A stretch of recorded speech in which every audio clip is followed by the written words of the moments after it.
ಪ್ರಕರಣಕ್ಕೆ ಸಂಬಂಧಪಟ್ಟಂತೆ ಅಬಕಾರಿ ಡಿಸಿ ಲಾಂಗ್ ಲೀವ್ ಅಲ್ಲಿ ತೆರಳಿದ್ದಾರೆ. ಅಬಕಾರಿ ಡಿಸಿ ರವಿಶಂಕರ್ ಲಾಂಗ್ ಲೀವ್ ಹೋಗ್ಬಿಟ್ಟಿದ್ದಾರೆ. ಡಿಸೆಂಬರ್ 2ನೇ ತಾರೀಕಿನವರೆಗೂ ಕೂಡ ರಜೆ ಹಾಕಿ ಎಸ್ಕೇಪ್ ಆದ್ರ.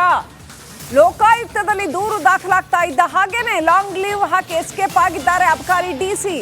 ಪ್ರತಿಕ್ರಿಯೆಗೆ ಕರೆ ಮಾಡಿದ್ರು ಕೂಡ ಫೋನ್ ಪಿಕ್ ಮಾಡ್ತಾ ಇಲ್ಲ ರವಿಶಂಕರ್ ಅವರು. ದೂರುದಾರ ಪುನೀತ್ ಆರೋಪಗಳು ಹಾಗಾದ್ರೆ ಸತ್ಯವಾ? ಭಯದಿಂದ ರಜೆ ಹಾಕಿದ್ದಾರೆ ಅಬಕಾರಿ ಡಿಸಿ ರವಿಶಂಕರ್. ಅವರ ವಿರುದ್ಧದ ಆರೋಪಗಳಿಗೆ ಉತ್ತರ ಯಾಕೆ ಕೊಡ್ತಾ ಇಲ್ಲ? ಇದು ಅನುಮಾನಕ್ಕೆ ಕಾರಣವಾಗ್ತಾ ಇದೆ. ಒಟ್ಟಿನಲ್ಲಿ ಈಗ ಅಬಕಾರಿ ಡಿಸಿ ರವಿಶಂಕರ್ ಅವರ ನಡೆ ಸಾಕಷ್ಟು ಅನುಮಾನಗಳಿಗೆ ಕಾರಣವಾಗಿದೆ.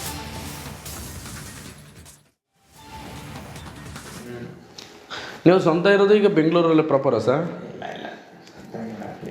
ರಾಮನಗರ. ತಂದೆ ಪೊಲೀಸ್ ಸಬ್ ಇನ್ಸ್ಪೆಕ್ಟ್ರು ರಿಟೈರ್ಡು. ನಮ್ಮ ಚಿಕ್ಕಪ್ಪನ ಪೊಲೀಸ್ ಸಬ್ ಇನ್ಸ್ಪೆಕ್ಟ್ರು, ನಮ್ಮ ದೊಡ್ಡಪ್ಪ Lokayukta inspector retired. Police family ನಂದು 6ನೇ ತಾರೀಕು ಯೂನಿಫಾರ್ಮ್ ಎಲ್ಲ ರಜಾ ಕೊಟ್ಟಿರೋದು. ರಜಾ ಕೊಟ್ಬಿಟ್ಟಿದ್ದೀರಾ? ಇಲ್ಲಿ ಇರೋದೇ ಇಬ್ಬರು ಪರ್ಮನೆಂಟ್ ಆಗಿ. ಯಾರೋ ಕೃಪಾಶಂಕರ್ ಒಬ್ಬರು, ಚಂದ್ರು ಮಳವಳ್ಳಿಂದ. ನಾನು ಪರ್ಮನೆಂಟ್ ಅಲ್ಲ. ನೀವು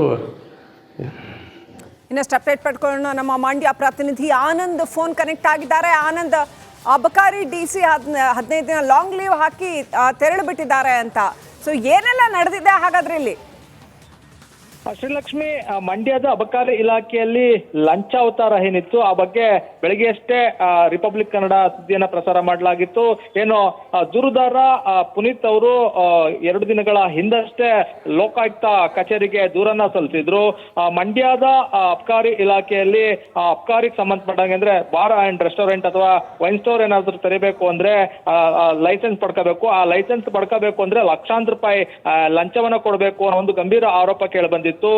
ದೂರುದಾರ ಪುನೀತ್ ಕೂಡ ಏನ್ ಲೈಸೆನ್ಸ್ಗಾಗಿ ಸಾಕಷ್ಟು ಅರ್ಜಿಯನ್ನ ಸಲ್ಲಿಸಿದ್ರು. 4 ಬಾರಿ ಅರ್ಜಿ ರಿಜೆಕ್ಟ್ ಆದ ಕಾರಣಕ್ಕಾಗಿ 5ನೇ ಬಾರಿ ಲಂಚ ಕೇಳುವಂತ ಆಡಿಯೋವನ್ನ ಸಹಿತ ಏನು ಲೋಕಾಯುಕ್ತರಿಗೆ ದೂರನ್ನ ನೀಡಿದ್ರು. ಆ ದೂರು ದಾಖಲಾದ ಬೆನ್ನಲ್ಲೇ ಮಂಡ್ಯ ಲೋಕಾಯುಕ್ತ ಡಿಸಿ ರವಿಶಂಕರ್ ಅವರು ಲಾಂಗ್ ಲೀವ್ ಅಲ್ಲಿ ತೆರಳಿರುವಂತದ್ದು. ಜೊತೆಗೆ ಏನು ಪ್ರತಿಕ್ರಿಯೆಗಾಗಿ ಅವ್ರಿಗೆ ಫೋನ್ ಮೂಲಕ ಸಂಪರ್ಕ ಮಾಡೋದ್ರ ಪ್ರಯತ್ನ ಮಾಡಿದ್ರು ಕೂಡ ಅವರು ಫೋನ್ ಅನ್ನ ಪಿಕ್ ಮಾಡ್ತಾ ಇಲ್ಲ.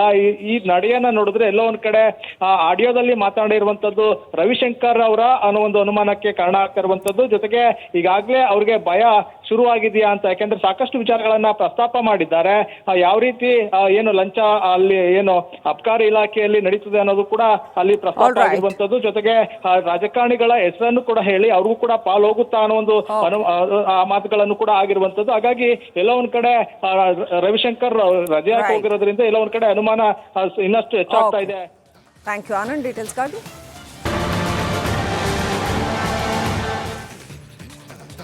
ಮೆಡಿಕಲ್ ಬೇಲ್ ಮೇಲೆ ಹೊರಗಿರೋ ಕೊಲೆ ಆರೋಪಿ ದರ್ಶನ್ ರೆಗ್ಯುಲರ್ ಜಾಮೀನ್ಗಾಗಿ ಅಂದ್ರೆ ಅವರು ಬೇಲ್ ಅಪ್ಲಿಕೇಶನ್ ಹಾಕಿದ್ದಾರೆ, ಅದಕ್ಕೋಸ್ಕರ ಒದ್ದಾಡ್ತಾ ಇದ್ದಾರೆ. ಬೇಲ್ ಸಿಕ್ಕಿದ್ರೆ ಸಾಕಪ್ಪ ಅಂತ. ಇದಕ್ಕೆ ಬ್ರೇಕ್ ಹಾಕೋದಕ್ಕೆ SPP ಬಳಿ ಪ್ರಮುಖ ಅಸ್ತ್ರ ಒಂದಿದೆ. ಬೇಲ್ಗೆ ಬ್ರೇಕ್ ಹಾಕೋದಕ್ಕೆ ಈಗ ಪ್ಲಾನ್ ಮಾಡಿದ್ದಾರೆ.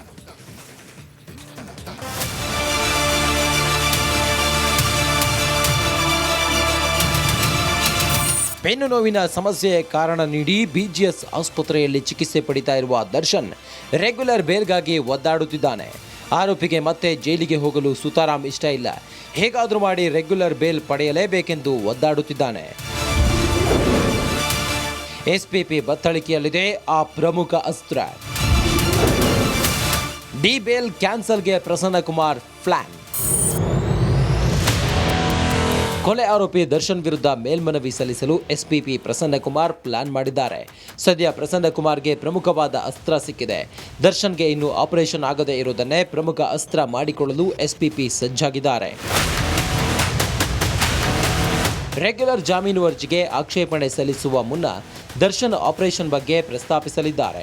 ಹಾಗಾದರೆ ದರ್ಶನ್ ಆಪರೇಷನ್ ಸಂಬಂಧ SPP ಮಾಡಲಿರುವ ವಾದವೇನು ಅನ್ನೋದನ್ನ ನೋಡೋದಾದ್ರೆ, ದರ್ಶನ್ ವಿರುದ್ಧ ಆಪರೇಷನ್ ಅಸ್ತ್ರ. ದರ್ಶನ್ಗೆ ಮಧ್ಯಂತರ ಜಾಮೀನು ನೀಡಿ 4 ವಾರ ಆಗಿದೆ. BGS ಆಸ್ಪತ್ರೆಯಲ್ಲಿರುವ ದರ್ಶನ್ಗೆ ಆಪರೇಷನ್ ಆಗಿಲ್ಲ.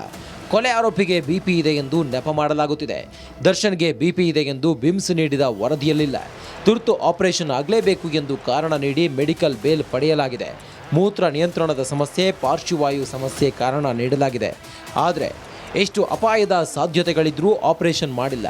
4 ವಾರಗಳಿಂದ BGSನಲ್ಲಿದ್ದರೂ BP ನಿಯಂತ್ರಿಸಲು ಆಗಲಿಲ್ವೇ ಎಂದು ವಾದ ಮಂಡಿಸಲು SPP ಪ್ರಸನ್ನಕುಮಾರ್ ಪ್ಲಾನ್ ಮಾಡಿದ್ದಾರೆ. ಎಂದು ಕೋರ್ಟ್ನಲ್ಲಿ SPP ಪ್ರಸನ್ನಕುಮಾರ್ ವಾದದ ಮೇಲೆ ದರ್ಶನ್ ಬೇಲ್ ಭವಿಷ್ಯ ನಿರ್ಧಾರವಾಗಲಿದೆ. Nagaraj B. Appasandra, crime bureau, Republic Kannada. ಇನ್ನು ಕಲಬುರಗಿ ಒಳಗ್ರಿ ಜೈಲು ಅಧೀಕ್ಷಕರಿದ್ರಲ್ಲ ಅವ್ರಿಗೇನ ಕೊಲೆಗೆ ಸಂಚು ನಡೆದೈತಿ ಅನ್ನೋ ಅನುಮಾನ ಬಂದೈತಂತ. ಯಾಕಂದ್ರೆ ಅನಿತಾ ಅವ್ರ ಕಾರು ಬ್ಲಾಸ್ಟ್ ಮಾಡ್ತೀವಿ ಅಂತ ಪ್ಲಾನ್ ಮಾಡ್ಯಾರಂತ, ಹಂಗೊಂದು ಪತ್ರನೂ ಬಂದೈತಂತ. ಕಲಬುರಗಿ ಇನ್ಸ್ಪೆಕ್ಟರ್ ಮೊಬೈಲ್ಗೆ ಯಾರೋ ಒಬ್ಬ ವ್ಯಕ್ತಿ ಅನಾಮಧೇಯ ಆಡಿಯೋ ಸಂದೇಶ ಕಳಿಸ್ಯಾನಂತ ನೋಡ್ರಿ. ಈ ಬಗ್ಗೆ ಅಧೀಕ್ಷಕಿ ಅವರಿಗೆ ಇನ್ಸ್ಪೆಕ್ಟರ್ ಮಾಹಿತಿ ಕೊಟ್ಟಾರ. ಹಾಗಾಗಿ ಅವರು ಅಲರ್ಟ್ ಆದ್ರು. ಬ್ಲ್ಯಾಕ್ ಮೇಲ್ ಮಾಡ್ತಿದ್ದಾನೆ ಅಂತ ನನಗೆ ಕಾಲ್ ಮಾಡಿದರು. ಅದು ಯಾಕೆ ಮಾಡ್ತಿದ್ದಾರೆ ಅಂತ ನಮ್ಮ ಗೌರ್ಮೆಂಟ್ ಕಾರ್ ಏನಿದೆಯಲ್ಲ ಅದನ್ನು ಬ್ಲಾಸ್ಟ್ ಮಾಡ್ತೀವಿ ಅಂತ ಹೇಳಿಬಿಟ್ಟು ಒಂದು ಸುದ್ದಿ ಇದೆ ಅಂತ ಹೇಳ್ತಾ ಇದ್ದಾರೆ. ಮಾರ್ನಿಂಗ್ ಕೂಡ ಇದಕ್ಕೆ ನಾವು ಲಿಂಕ್ ಮಾಡ್ಬೋದಾದರೆ ಹುಬ್ಬಳ್ಳಿಯಿಂದ ಒಂದು ಪರ್ಸನ್ನು ನನಗೆ ಕಾಲ್ ಮಾಡಿದರು ನನ್ನ ನಂಬರ್ಗೆ.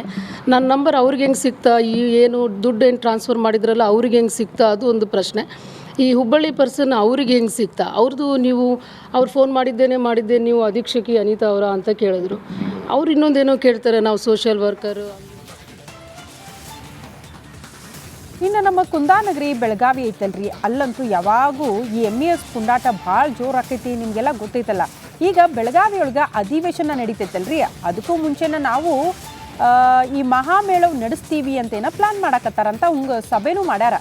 ಇದಕ್ಕೇನ್ರ ಪೊಲೀಸು ಜಿಲ್ಲಾಡಳಿತ ಪರ್ಮಿಷನ್ ಕೊಡುತ್ತಂತ ನೀವು ಯೋಚನೆ ಮಾಡಕತ್ತಿದ್ರೆ ಖಂಡಿತ ಪರ್ಮಿಷನ್ ಕೊಡಂಗಿಲ್ರಿ. ಆದರೂ ನಾವು ಮಾಡೋನು ಬಿಡೋದು ಬೇಡ ಅಂತ ಹೇಳಾರಂತ. ಇನ್ನು ಬೆಳಗಾವಿಯೊಳಗೆ ಕಳ್ಳರು ಕೈಚಳಕ ತೋರ್ಸಾರಂತ್ರಿ. ಮತ್ತು ಕಳ್ಳರು ಹಂಗೆ ಮಾಡ್ತಾರವ್ರು. ಮುಡಲ್ಗಿ ತಾಲೂಕು ಯಾದವಾಡದಾಗ್ರಿ ಮಹಾಲಕ್ಷ್ಮಿ ಆಭರಣ ಅಂಗಡಿಯೊಳಗೆ ನುಗ್ಗಿದ್ರಂತಿವ್ರು. 9 kg ಬಂಗಾರ, 10 kg ಬೆಳ್ಳಿ ಎಲ್ಲ ತೊಗೊಂಡು ಓಡೋಗ್ಯಾರ. ಕಳ್ಳರ ಕೈಚಳಕ ಐತಲ್ರಿ, CC ಕ್ಯಾಮ್ರಾ ಹಾಕಿದ್ರಲ್ಲ, ಅದ್ರಾಗ ಅವರು ಸರಿಯಾಗ್ಯಾರ ನೋಡ್ರಿ. ನೋಡಕತ್ತಿರಲ್ಲ, ಕಪ್ಪು ಬಣ್ಣದ ಟೀ ಶರ್ಟ್ ಹಾಕೊಂಡು ಬಂದು ಹೆಂಗೆ ಕಳ್ತನ ಮಾಡಿ ಓಡ್ ಹೊಂಟಾನ ಅಂತ. ಸಂದೀಪ್ ಶಿಂದೆ ಅನ್ನೋರು ಅಂಗಡಿ ಅಂತ್ರಿ. ಶಟ್ರ್ ಮುರಿದು ಒಳಗೆ ಹೋಗಿ ಕೈಗೆ ಏನೇನೆಲ್ಲ ಸಿಗುತ್ತೆ ಎಲ್ಲ ತೊಗೊಂಡು ಓಡೋಗ್ಯಾರ. ಈಗ ಶ್ವಾನದಳದ ಸಿಬ್ಬಂದಿ, ಬೆರಳಚ್ಚು ತಜ್ಞರೆಲ್ಲ ಸ್ಥಳಕ್ಕೆ ಭೇಟಿ ಕೊಟ್ಟಾರ. ಇನ್ನು ಕಡಿಮೆ ಏನ್ರಿ, ಬಂಗಾರ ರೇಟ್ ಎಷ್ಟೈತಿ ನಿಮ್ಗೆ ಗೊತ್ತೈತಲ್ಲ. 10 kg ಬಂಗಾರ, 9 kg ಬೆಳ್ಳಿ ಅಂದ್ರೆ ಭಾಳ ಲಾಸ್ ಆಗೈತಿ. ಹಾಗಾಗಿ ಪೊಲೀಸರು ಫುಲ್ ಅಲರ್ಟ್ ಆಗಿ ಈಗ ಪರಿಶೀಲನೆ ಮಾಡಕತ್ತಾರ. ಕಳ್ಳರು ಎಲ್ಲದಾರ ಅಂತ ಹುಡುಕಾಡಕತ್ತಾರ.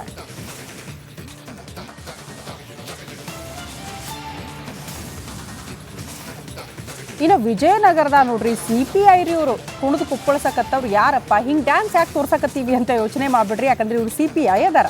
ಜಿಲ್ಲಾ ಪೊಲೀಸ್ ಕ್ರೀಡಾಂಗಣದ ಕ್ರೀಡಾಕೂಟ ಸಮಾರಂಭ ನಡೆಯಕತ್ತಿದ್ದಾರೆ. ಆಗ ಮಗ ಡ್ಯಾನ್ಸ್ ಮಾಡಕತ್ತಿದ್ನಂತ. ಮಗ ಅಷ್ಟೇ ಡ್ಯಾನ್ಸ್ ಮಾಡಬಾರ್ದು, ನಾನು ಹೋಗ್ತೀನಿ